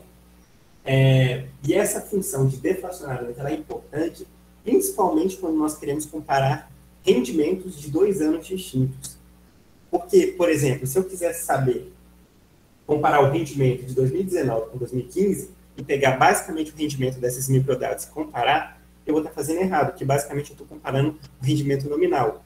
Então, o correto é trazer esses rendimentos a nível real, então fazer o deflacionamento do rendimento lá de 2015 para 2019, para então fazer a comparação desses rendimentos. Então, essa é mais uma função do pacote, principalmente para quem quer fazer análise das variáveis de rendimento. E, por fim, existe essa função que é fundamental nesses pacotes, que é justamente a de incorporação do desenho amostral, que é somente com a aplicação dessa função que vocês vão conseguir obter as estimativas corretas em nível populacional. Então, a ideia foi basicamente essa, foi um compilado, acho que eu fui um pouco rápido, mas qualquer dúvida a gente está à disposição. Então, queria agradecer imensamente a vocês pela atenção, e aqui estão meus contatos, meus canais de contato. Esse primeiro canal, o pacote spd@ibge.gov.br. Usem e abusem desse canal, para quem quer conhecer os pacotes, se tiver qualquer dúvida, a gente responde da forma mais breve possível. E temos também esse meu outro canal, né, que é o gabriel.essuncal@ibge.gov.br. Esse é mais para dúvidas relacionadas à parte de amostra mestra, que é a parte que eu estou designado. Mas espero que vocês utilizem os pacotes, e espero que essa apresentação tenha esclarecidas informações para vocês, e agora estou à disposição para qualquer dúvida. Maravilha, muitíssimo obrigado, Gabriel, pela apresentação super detalhada também, e essa disponibilização dos pacotes é, de fato, de uma generosidade imensa, né? Facilita muito a vida dos pesquisadores. Muito legal a iniciativa do IBGE. E já tem algumas perguntinhas, fiquem à vontade agora o público para ou levantar a mão, ou abrir o microfone, ou colocar no chat as perguntas. E já tem algumas aparecendo, uma delas foi da Valéria, e a Luciana já respondeu, né, dizendo, viu, Valéria, que, infelizmente, essa pesquisa a qual você faz menção não está na coordenação deles, e que, então, seria necessário endereçar ao e-mail geral do IBGE, que eles encaminham lá internamente, né? A Valéria queria saber sobre a pesquisa de informações básicas municipais. E uma outra pergunta do Pedro Daniel, você quer fazer, Pedro, oralmente? Ou, senão, eu posso ler aqui. E se quiser se apresentar também? Posso sim, peço licença. Por favor. Vou abrir aqui. Estou com essa touca hoje por conta do frio. Boa tarde a todos. Muito obrigado, professor Bruno. Muito obrigado, Luciana, Gabriel. Parabéns pelas excelentes apresentações. Eu me chamo Pedro Daniel, eu sou advogado trabalhista aqui em São Paulo e estou concluindo o curso de especialização em Economia do Trabalho e Sindicalismo aí pelo Instituto de Economia. A minha pergunta é nesse sentido, professor Bruno, que os microdados da PNAD contínua são fundamentais para as nossas pesquisas sobre o mercado de trabalho. E teve uma mudança metodológica na divulgação desses dados no final do ano passado, de modo que acessar os microdados é cada vez mais importante. Mas acessar os microdados, como o Gabriel apresentou, precisa de software específico, como R, e nem sempre a utilização desses programas é de fácil linguagem, assim por diante, principalmente de nós que não somos, né, dessa área mais específica. Então, a minha pergunta é nesse sentido. Vocês indicariam alguma ferramenta, algum curso, algum material para a gente aprender a utilizar esses softwares e acessar os microdados? É isso, muito obrigado. Obrigado, Pedro. Já vou pegar também aqui a pergunta do Francisco. Não sei se o Francisco quer fazer ou se não eu leio aqui.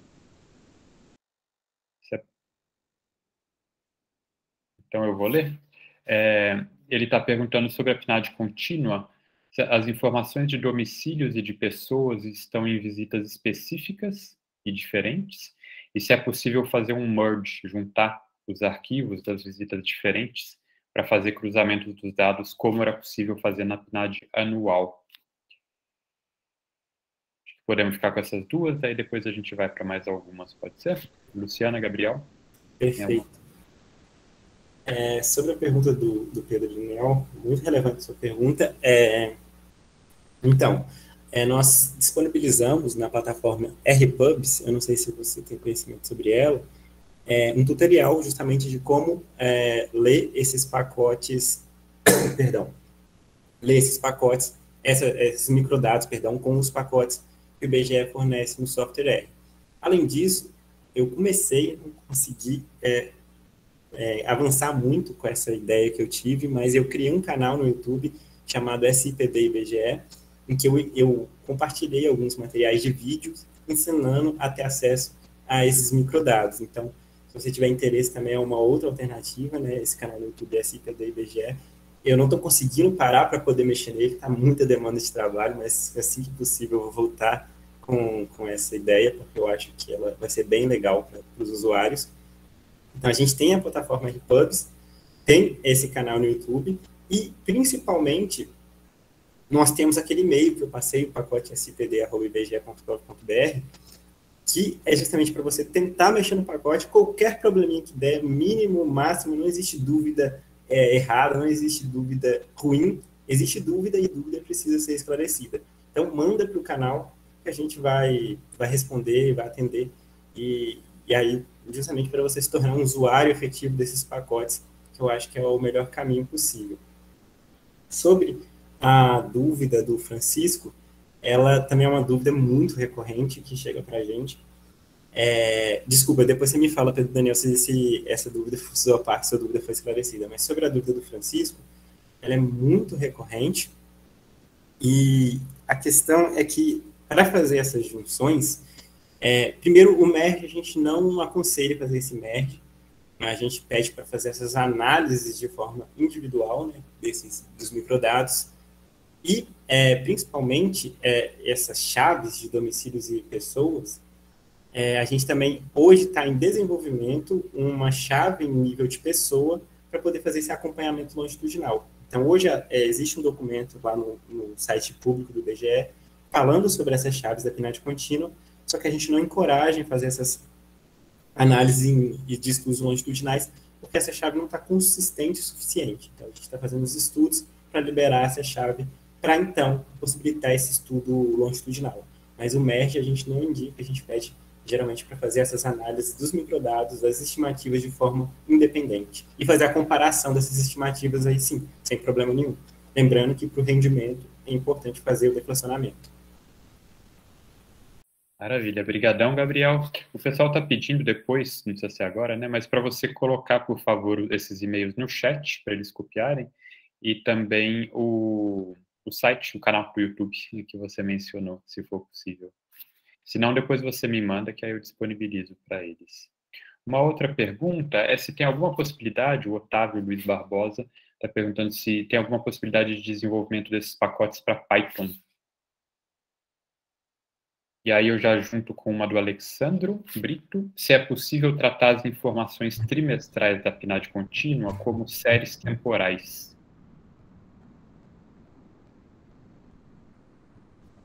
Então, sobre a dúvida do Python, vai no mesmo caminho dessa ideia do YouTube do SPDBGE.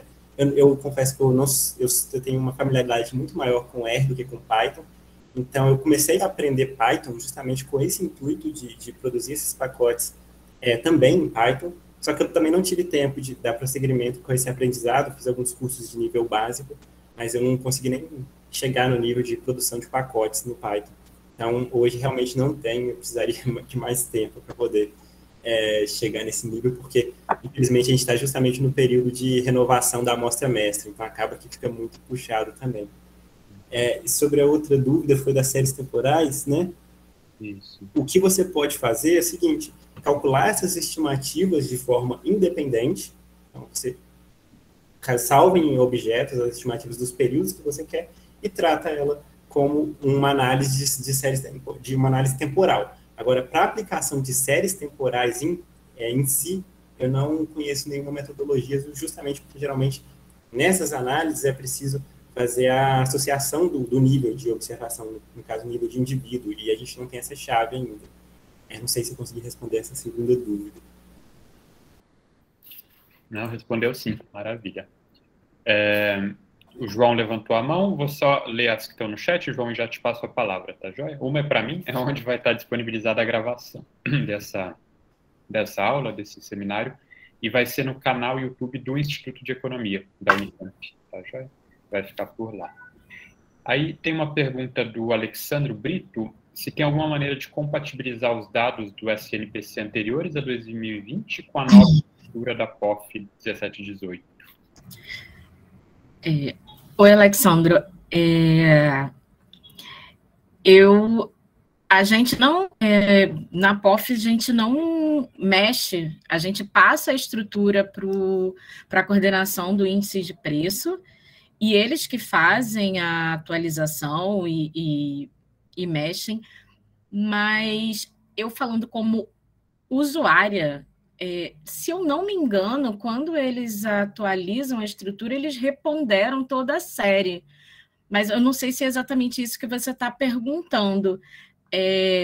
No site, provavelmente, deve ter alguma nota técnica sobre a nova estrutura com a POF atualizada e como foi feito isso. Se não tiver, aí eu sugiro mandar a mensagem para aquele e-mail que eu passei, do ibge@ibge.gov.br, que aí os técnicos da coordenação de índice de preço são as pessoas mais indicadas para responder. Eu não vou me responsabilizar por essa resposta, não. Tá, joia. Obrigadão, Luciana.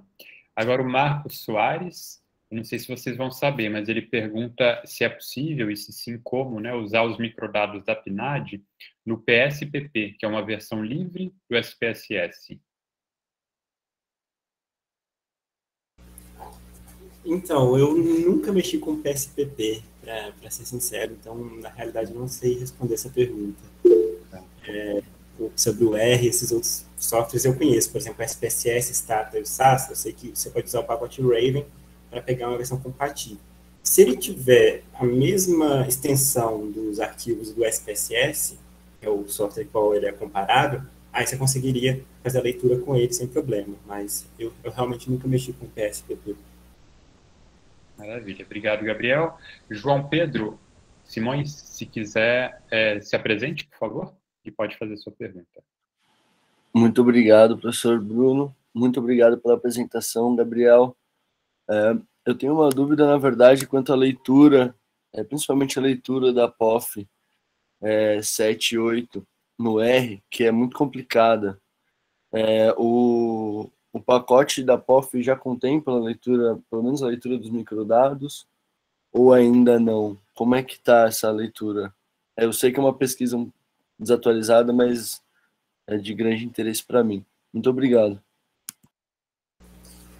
Então, hoje o pacote da POF está totalmente em desenvolvimento. Ele não consegue, assim, tem nenhuma estruturação, porque a gente precisa, na verdade, reestruturar os arquivos, os links de acesso, o servidor, e aí esse processo todo que está causando mais discussões para poder chegar num denominador comum.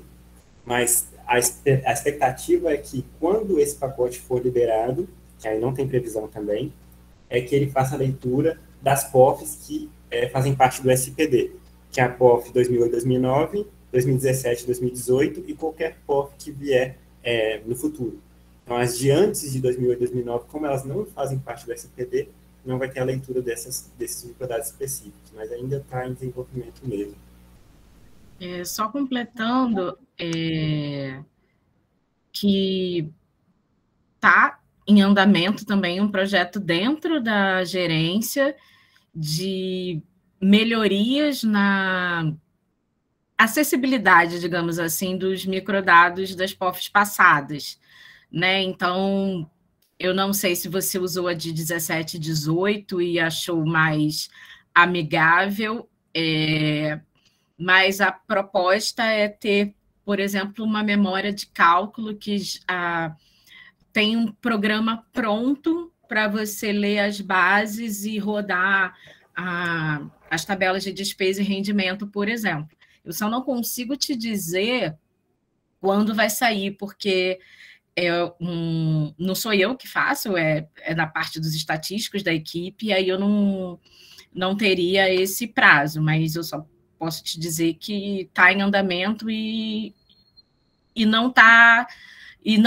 no início do processo. Então, talvez, sei lá, no final do semestre, no início do semestre que vem, algo do tipo. Muito obrigado pela resposta. Na verdade, eu até acabei me confundindo, né? É a 2008, 2009 mesmo. E sim, a 17 e 18 tem uma interface bastante amigável, essa parte da memória de cálculo. Inclusive, muito obrigado. E bom saber que já estão pensando nisso. Muito obrigado pela resposta. Nada, João. Obrigada a você. Bom, Pedro está vendo a luz no fim do túnel para terminar agora, né? O trabalho. Exatamente, professor. Muito bem. Miguel Huertas está perguntando se dá para usar os microdados da POF para criar um índice de preço que seja específico para rendas ou faixa etária, então uma ponderação para índice de preço que seja para determinada renda e determinada faixa etária. No caso dele, ele quer tentar criar um para idosos com renda de até um salário mínimo.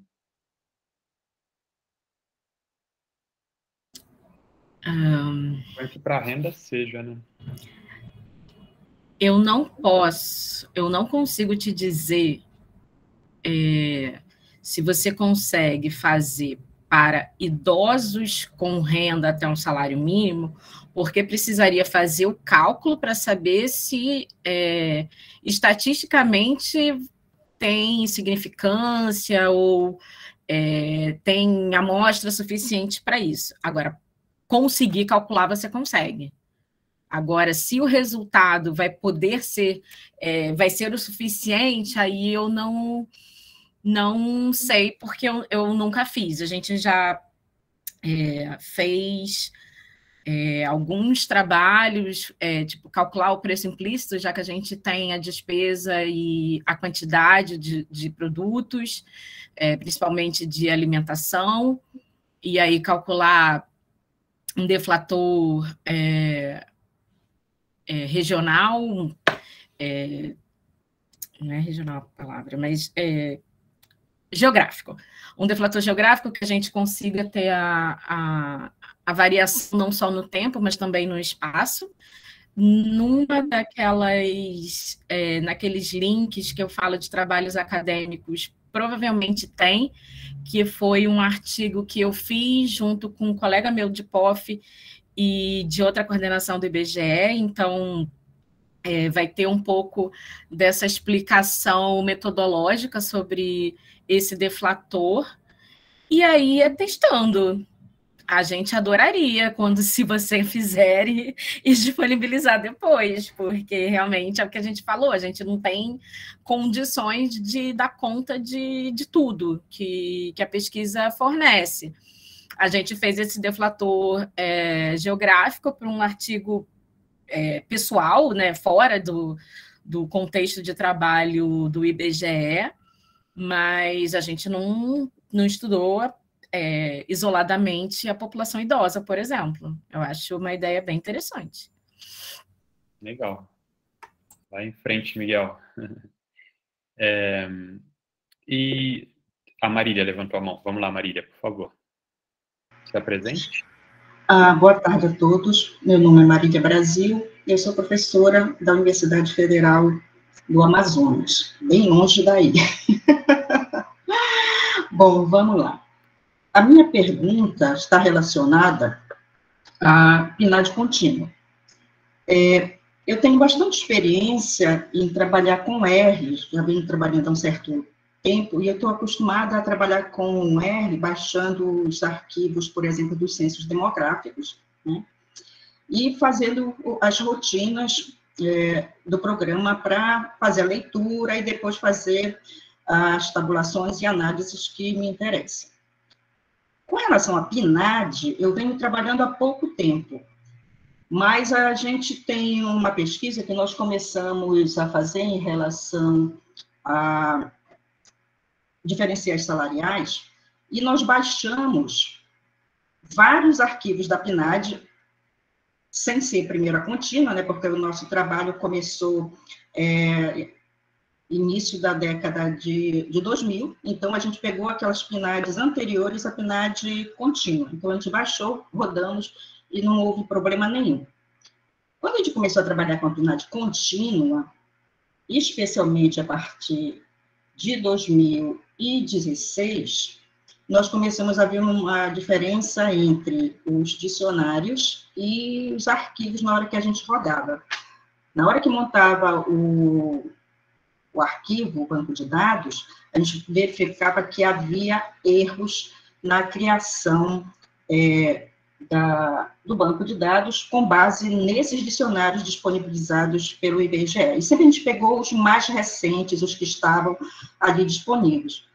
Não foi só eu que rodei, outros colegas também que entendem de R fizeram a mesma coisa e o erro foi o mesmo.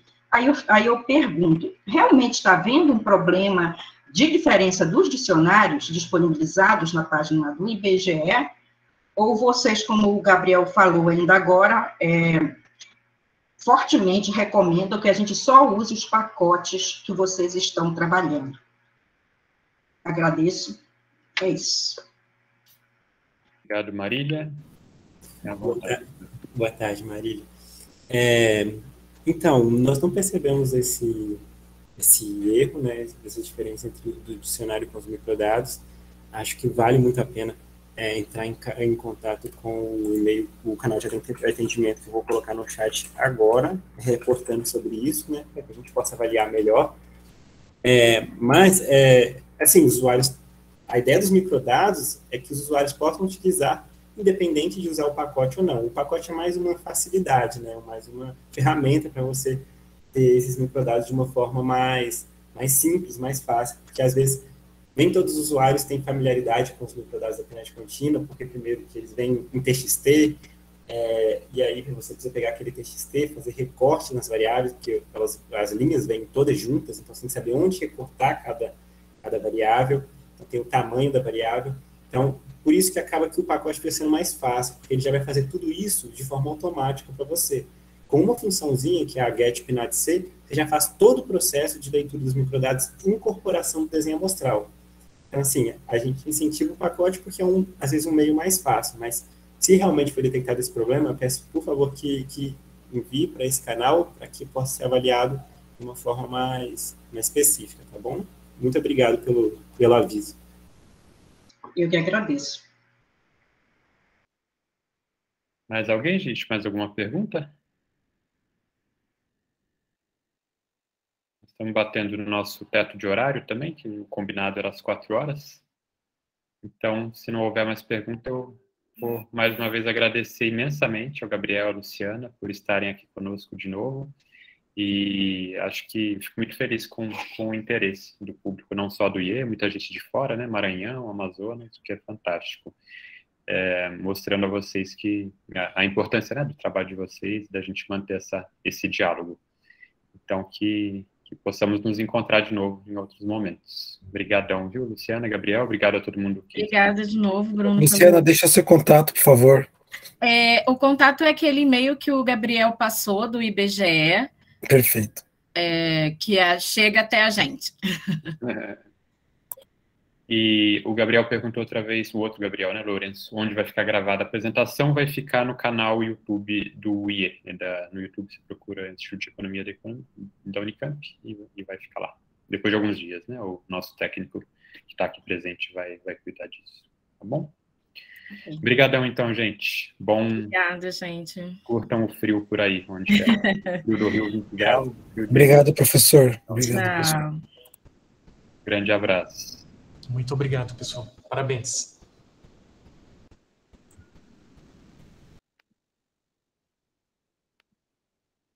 Obrigado, Bruno. Obrigado pela oportunidade. Boa tarde a todos. Boa tarde. Eu que agradeço.